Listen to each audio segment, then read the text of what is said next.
Hello, everyone. Welcome to the Writing Cabin with Tarah Benner. I'm fantasy author Tarah Benner, and this is my cabin.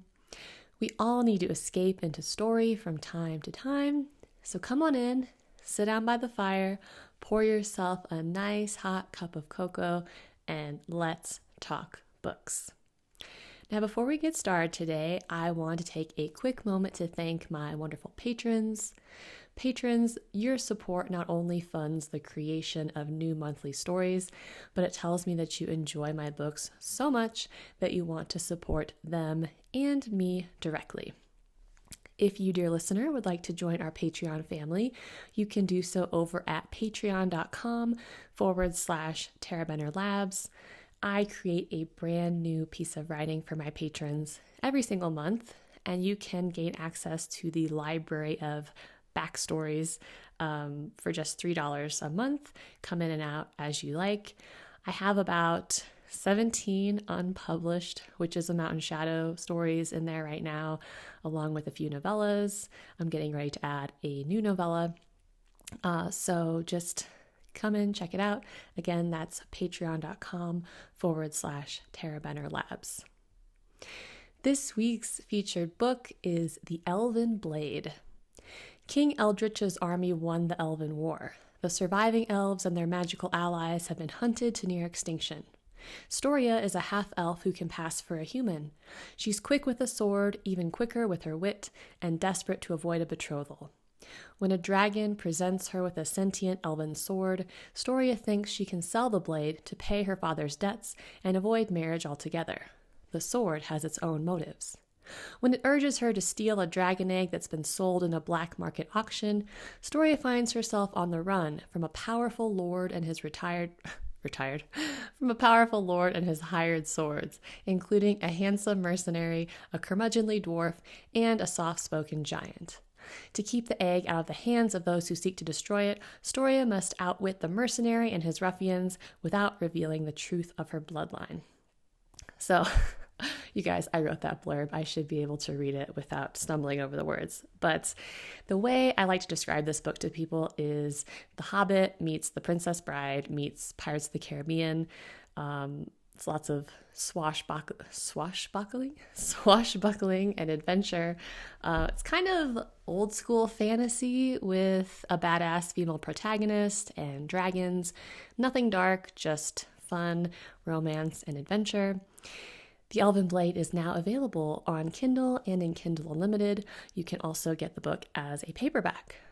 So, now it's time for my little life update that I do each and every week. And the big news this week was I took my son to this indoor playground slash baby gym, I guess you could call it. It's this place called Monkey Business with a Z in Colorado Springs. And it was the first time we'd ever taken him somewhere like this. He had a lot of fun. They had this special toddler area with a mini bounce house and slides and teeter-totters and all kinds of stuff just for his age group. And so he got to interact with other little toddlers, and he was really unsure at first, but he had so much fun. I was so glad that we took him, but I think I got sick. And I know what you're thinking. You have a toddler, you went to a place called Monkey Business with a Z. Did you really think you were going to get out of there without contracting the plague? And there were these grandparents there, and they had their 2 grandchildren, and the grandma was like, "Oh, these are my son's kids, and we're here because my son is sick." And then the little boy was coughing in the bounce house with my son, and I was like, "Oh, lady, what's the matter with you? Now my entire family is gonna be sick for 2 weeks." So I think I have it. I think my son has it. My husband, thankfully, doesn't seem to be sick yet. But it doesn't matter because I am gearing up for Colorado Thanksgiving this weekend. our families are in Missouri and Illinois, and so we like to go back for the holiday because we do Christmas here because like Christmas is my favorite. I want my son to, have the memories of waking up to Santa in his house with his tree in Colorado, and it's like snowy and magical. But we do go back for Thanksgiving. So because I love Thanksgiving and I love Thanksgiving food, and I also want to have like our like little nuclear family Thanksgiving, every year I do like a pre-Thanksgiving feast. And so I have my turkey. It's thawing in the fridge as we speak. I'm going to do mashed potatoes and stuffing and gravy and my signature cranberry sauce, green bean casserole, pumpkin pie. I bought the pie, you guys. Okay. I can only do like so much cooking in one day myself, just for 3 people. But yeah, I'm like really excited about it because I love this season. Like I love like October through December is just my jam because it's Halloween, which is my favorite. And then Thanksgiving, which I really always feel is super underrated because hello, it's a whole holiday centered around food. I love that. And then it's my birthday, and then it's Christmas. And I just love the tree and the decorations. And, I think it was maybe 2 or 3 years ago that I kind of started to feel like Christmas was like more stressful than fun. And I think a lot of that had to do with like my growing list of people to buy gifts for and trying to like find good gifts and get them to those people since I live out of town. And I decided this year that I'm unsubscribing. I'm opting out of like the Christmas stress. And one way I'm doing that is I am not going to be purchasing gifts for anyone outside my immediate family. So like my husband and my son. And I'm going to tell my family that. I'm going to say, hey, look, I know you want to buy the baby presents. Like that's fine. You don't need to buy us anything because we're not buying you anything. And I don't mean to be like a Grinch about it, but that was one of the things about Christmas that really stressed me out. And you're spending money that you often don't have on gifts that people may or may not like, and then you have to figure out getting them to them. And sometimes you just end up sending them something from Amazon, and they send you something from Amazon, and it's just it's like a little bit impersonal and just not worth it. And I want to focus on the things that I love, which is the food, the tree, the music, spending time with my family, getting snowed in. So that's my plan. I haven't like told anybody yet really. But I'm not doing like the family gift exchange. I'm just opting out. And I'm opting out of a lot of things lately, and it's like really refreshing. Like I'm going to spend like 5 seconds on this because I know no one wants to hear about it on this podcast, but like with the elections and stuff, I've opted out. I've opted out of politics. Yes, I voted, but I am opting out of the news, the drama, because I'm a storyteller and I'm a mother. And my 2 jobs like in my life are taking care of my son, making sure he's healthy and happy, and telling good stories to my readers, writing books. Like that is my job. And knowing the nitty gritty of like what's going on, like the minutia, the drama of every little thing in the news, it doesn't serve me. Just like buying a bunch of Christmas gifts doesn't serve me really. And so, I'm too busy. I don't have the energy for all the things that I used to have energy for. And so I am opting out. So if anyone would like to opt out with me, please feel free. Do not feel bad about it, because you have to think about what value you bring to the world. And my value is helping other people escape the ugly reality. And the best way for me to do that is to focus on storytelling and fantasy worlds and reading and having experiences, filling my well as a creative person, and being a mother to my son. Like those are my things. So that's it. Soapbox over. Now it's time for my writing update. And the big news this week is that I finished Christmas in Mountain Shadow. I talked about that a little bit last week, but if you missed it, this is the Christmas duology I'm going to be releasing. These are 2 short stories. They're almost like mini novellas, but basically stories set in the Christmas time with the Christmas time, set during Christmas with your favorite characters from Mountain Shadow. One of them actually takes place in Mountain Shadow. The other one takes place in Vail, Colorado, but the whole gang is there. These are both supernatural mysteries. They're also feel-good, festive stories, which I was definitely in the mood to write. So those stories are with my editor as we speak, and I have been working with the cover designer to get the cover for that so that I can put it up. I may do a pre-order, I'm not sure. Like, this whole thing was kind of an impulse decision to do, like an impulse project. And so I would have gotten a pre-order up earlier if I had thought of it, but I'm considering releasing it on Black Friday, and so it may not make sense to do a pre-order. I might just launch it to my readers and not do the pre-order thing. We'll see. November and December are terrible times for book launches, and so what do? I decide I'm going to launch 2 books in November. Good job.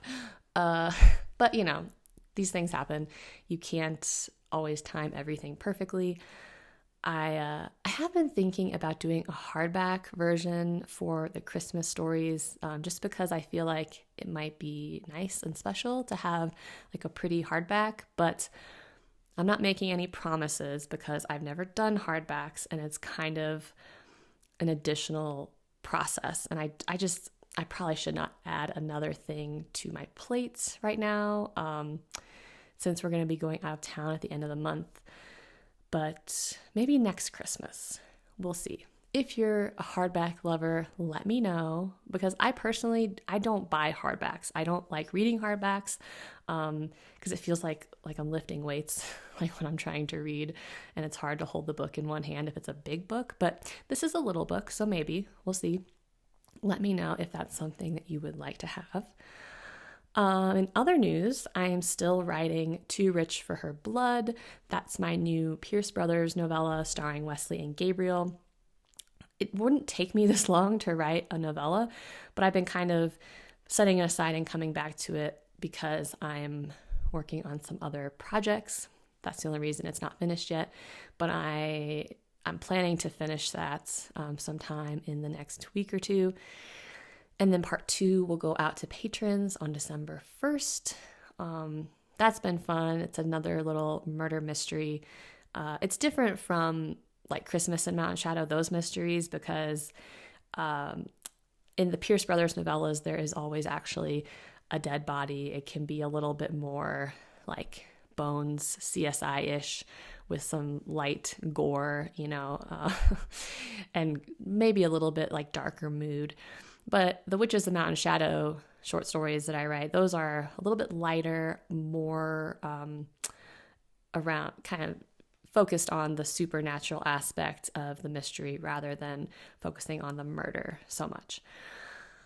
But that will eventually be available to everybody, but it's only going to be available to my patrons for at least a few months. So I guess The Elven Blade did launch on Amazon this week.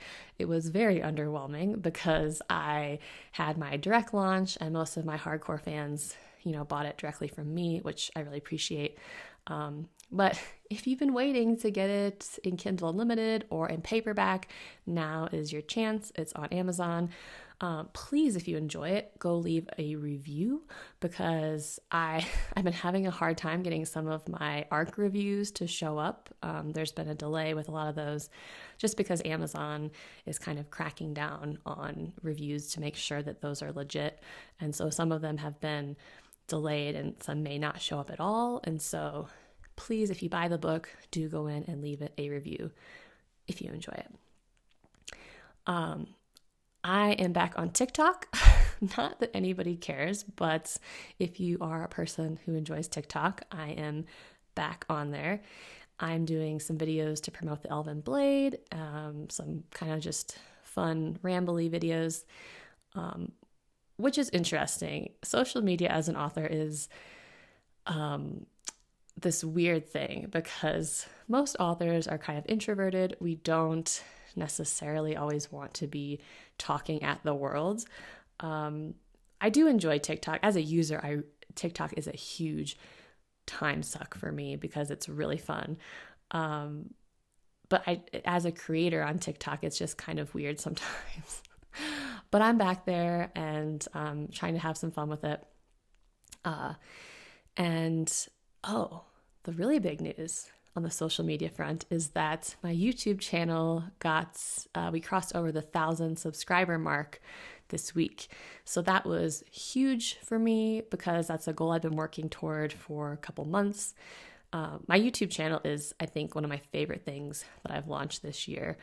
I kind of did it as an afterthought. Like, I didn't expect to enjoy it so much. Like, I kind of got into it just as a way to get my audiobooks out there.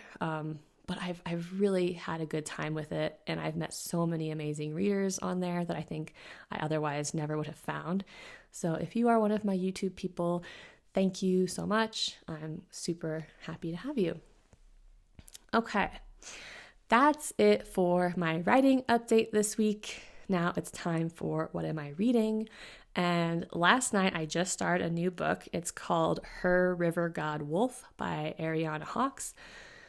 Weird, kind of dumb name for a book. No offense, Ariana. I love your book though. Like, it's such an engaging story, and it's very well written. Like, as a writer, I am really appreciating her style of just the prose, and she has a gift for really getting inside the head of her characters and making them super relatable and make you fall in love with them. And so I'm really enjoying that. I am still listening to Murder in Christmas River by Meg Muldoon.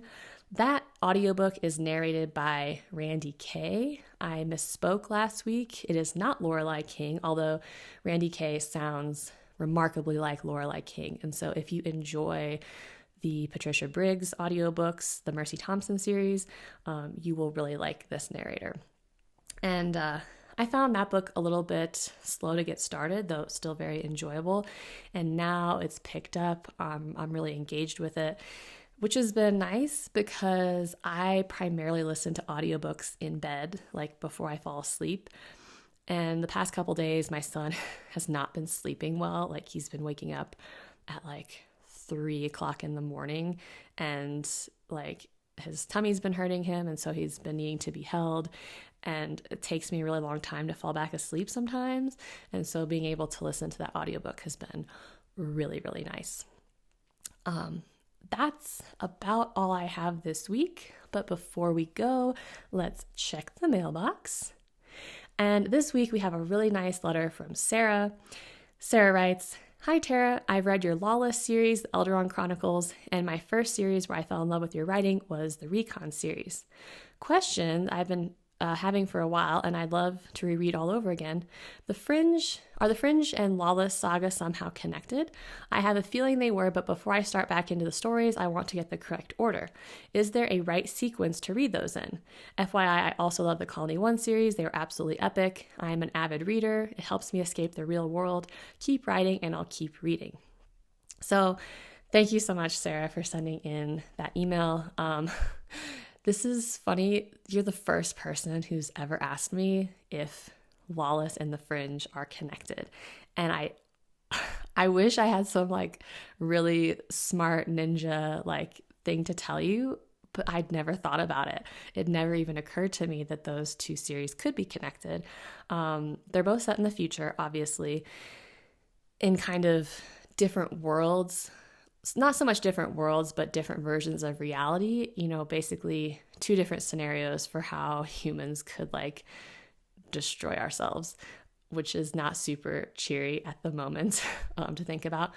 But Lawless takes place chronologically earlier than the Fringe. And Fringe the premise is that basically the world has been destroyed by nuclear war. And yeah, I wrote these a long time ago, you guys, back when things were a little bit more cheery. And because of that, you really couldn't go back in time from the Fringe to Lawless and have things look the way they did in the Lawless universe. And so if there were an order, if they were connected, which maybe I need to go back and read them to see if that's plausible. If it were plausible, Lawless would have to come before the Fringe, because by the time the Fringe happens, nuclear war has happened and nothing is the same as it was. They do take place in 2 different states. Lawless takes place in New Mexico, and the Fringe takes place in Utah. And so, different settings, but it is mentioned in the Fringe that basically the whole world kind of looks like that. So I hope that helps. Thank you so much. And thank you for that smart, really thoughtful question. In the future, I really want to write more books that are interconnected. So The Witches of Mountain Shadow is going to have a spinoff. And then, of course, I have the novellas, which kind of branch off from that main story. And so I will try to always keep people abreast of the reading order if there is one. If you, dear listener, have any burning questions or comments you'd like for me to read on the show, you can send them to tarahbenner@gmail.com, or you can post them on any of my social media channels. I am at author Tarah Benner on Facebook, Instagram, and TikTok. But really, the best place to ensure that I see those comments is by commenting on the YouTube channel. I am Tarah Benner Author on YouTube. That's all I have for you this week, but feel free to stay in my cabin for as long as you like. We can drink all the cocoa, you can crack open a good book, hopefully one of mine, and have a wonderful weekend.